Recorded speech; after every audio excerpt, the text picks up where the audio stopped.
कहते हैं भारत 21वीं सदी में दुनिया की सबसे तेज अर्थव्यवस्था बनने की ओर बढ़ रहा है। लेकिन अगर किसी नए एक्सप्रेसवे की मरम्मत के दौरान सड़क सुखाने के लिए बिजली वाला पंखा लगाना पड़े तो सवाल उठना लाजमी है। क्या हम सचमुच हाई स्पीड इंफ्रास्ट्रक्चर बना रहे हैं या हाई स्पीड जुगाड़? जी हाँ, जिस एक्सप्रेसवे पर गाड़ियां 120 किलोमीटर प्रति घंटे की रफ्तार से दौड़नी थी, वहां चर्चा स्पीड की नहीं, पंखे की हो रही है। एक्सप्रेसवे मरम्मत और सामने लगा हुआ एक साधारण पंखा, यकीन मानिए पहली नजर में ऐसा लगता है जैसे कोई मकान की पुताई सुखा रहा हो। लेकिन नहीं, ये करोड़ों रुपए के एक्सप्रेसवे की मरम्मत है।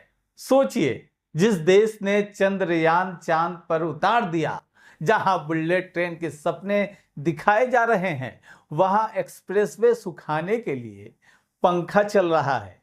अगर यही तकनीक है तो अगली बार शायद ड्रायर भी आ जाए और उसके बाद हेयर ड्रायर से पुल सुखाया जाए। बरसात के पानी को सुखाने के लिए पंखा लगाए गए तो इस पर सपा प्रमुख अखिलेश यादव तंज कसते हुए नजर आए। सोशल मीडिया पर पोस्ट लिखा, अखिलेश यादव ने कहा कि यह है भाजपाई तरक्की की नई हवा। कुछ दिनों पहले ही जिसका उद्घाटन हुआ, उस सड़क को मरम्मत की जरूरत पड़ गई और एक्सप्रेसवे स्पीड से मरम्मत को सुखाने के लिए पंखे का इस्तेमाल किया जा रहा है। ये भी हास्यास्पद है। 2-3 हफ्ते में ही जिस एक्सप्रेसवे का दम उखड़ने लगा है, उस पर चलने की जोखिम कौन उठाएगा? अब सवाल पंखे का नहीं है, सवाल उस व्यवस्था का है जिसने इतनी जल्दी मरम्मत की नौबत ला दी। अगर सड़क मजबूत बनी होती तो पंखा लगाने की नौबत क्यों आती? अगर निर्माण गुणवत्ता होती तो उद्घाटन के कुछ ही दिनों बाद गड्ढे क्यों दिखाई देते? बताया जा रहा है कि एक्सप्रेसवे लखनऊ कानपुर शुरू होने के कुछ ही दिनों के भीतर कई जगहों पर सड़क उखड़ने और धंसने की शिकायतें सामने आई। लखनऊ कानपुर एक्सप्रेसवे का लोकार्पण रक्षा मंत्री एवं लखनऊ के सांसद राजनाथ सिंह, केंद्रीय सड़क परिवहन एवं राजमार्ग मंत्री नितिन गडकरी और प्रदेश के मुख्यमंत्री योगी आदित्यनाथ ने 13 जुलाई को संयुक्त रूप से किया था।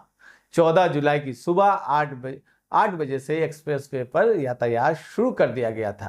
पहली बार 26 जुलाई को कुरारी गांव के पास कानपुर से लखनऊ आने वाले मार्ग पर सड़क का तारकोल उखड़ा और उसके बाद आसपास सड़क थोड़ी धंस गई, जिसके बाद 3 अगस्त तक एक्सप्रेसवे कुल 8 स्थानों पर उखड़ी। 200 मीटर लंबे पुल की पूरी सड़क ही उखड़ने से खराब हो गई, जिसे नए सिरे से बनाया जा रहा है। इसके बाद मरम्मत शुरू हुई और उसी दौरान पंखे से सड़क का एक हिस्सा सुखाने का वीडियो वायरल हो गया। यहीं से शुरू हुई सोशल मीडिया की नई बहस। लोग पूछ रहे हैं, क्या ये एक्सप्रेसवे है या कोई स्कूल प्रोजेक्ट? क्या करोड़ों अरबों की परियोजनाएं भी अब पंखे के भरोसे चलेंगी? सबसे बड़ा सवाल, उद्घाटन की इतनी जल्दी ही बाद क्यों इस तरह का मामला सामने आया? क्या निर्माण पूरी तरह तैयार था? क्या गुणवत्ता की जांच पूरी हुई थी? क्या सभी तकनीकी मानकों का पालन हुआ? अगर हुआ तो फिर इतनी जल्दी मरम्मत क्यों? अब सरकारी एजेंसियां भी कार्रवाई की बात कर रही हैं। रिपोर्टों के अनुसार निर्माण कंपनी, निगरानी करने वाले इंजीनियर और संबंधित अधिकारियों के खिलाफ कार्रवाई शुरू की गई है। टोल वसूली भी अस्थायी रूप से रोकी गई है और नुकसान की भरपाई की बात कही गई है। यानी गलती हुई है तभी तो कार्रवाई की जरूरत पड़ी। लेकिन जनता पूछ रही है, कार्रवाई बाद में क्यों? जवाबदेही पहले क्यों नहीं? जब परियोजना बन रही थी तब निरीक्षण कहां था? जब भुगतान हो रहा था तब गुणवत्ता की जांच कहां थी? अब जरा पंखे पर वापस लौटते हैं, क्योंकि असली हीरो वही बन गया है। सोशल मीडिया पर लोग लिख रहे हैं, देश बदल रहा है, अब एक्सप्रेस भी हवा खाकर ठीक होंगे। किसी ने कहा इसे कहते हैं एयर कूल्ड रोड टेक्नोलॉजी। किसी ने लिखा पंखा नहीं, पूरे सिस्टम की हवा निकल गई है। लेकिन हंसी के पीछे एक गंभीर सवाल छिपा है। जिस सड़क पर रोज हजारों लोग सफर करेंगे, अगर उसकी गुणवत्ता पर सवाल उठते हैं तो मामला सिर्फ राजनीति का नहीं, जन सुरक्षा का भी है। क्योंकि सड़क टूटती है तो सिर्फ डामर नहीं टूटता, भरोसे भी टूटते हैं। जनता टैक्स देती है, टोल देती है, बदले में उसे चाहिए सुरक्षित और टिकाऊ सड़क।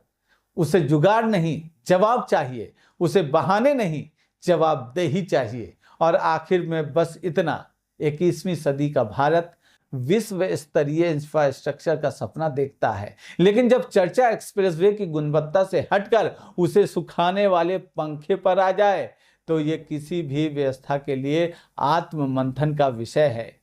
उम्मीद यही है कि अगली बार खबर एक्सप्रेसवे की मजबूती की हो, पंखे की नहीं। अगर आपको ये विश्लेषण पसंद आया हो तो ज़्यादा से ज़्यादा इसे शेयर करें। मिलते हैं अगले पॉडकास्ट में। फिलहाल मुझे दीजिए इजाज़त। नमस्कार।